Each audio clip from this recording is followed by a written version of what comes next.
అనంతపురం జిల్లా వ్యాప్తంగా భారీ వర్షం కురిసింది. ఈ వర్షానికి జిల్లాలోని పలు వాగులు, వంకలు ఉధృతంగా ప్రవహిస్తున్నాయి.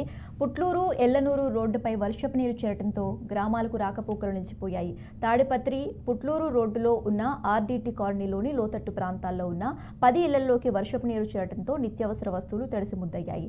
జిల్లాలోని యాడికిలో 82 కిలోమీటర్ల వర్షపాతం నమోదైనట్లు వాతావరణ శాఖ అధికారులు తెలిపారు. దీంతో పాటు తాడిపత్రిలో 58.4, పెద్ద పప్పూరులో 35.4, పెద్ద వడుగూరులో 5.4 మిల్లీమీటర్ల వర్షపాతం నమోదైనట్లు వెల్లడించారు.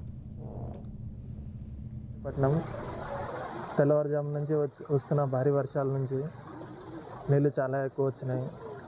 ఇంట్లో ఉన్న బియ్యము, చార్జర్లు, సెల్ ఫోన్ అన్నీ చెడిపోయింది. ఫ్రిడ్జ్ బోల్టా పడింది, ఫ్రిడ్జ్ చెడిపోయింది. ఇంట్లో ఏమీ లేవు, బట్టలన్నీ కొట్టుకుపోయినాయి.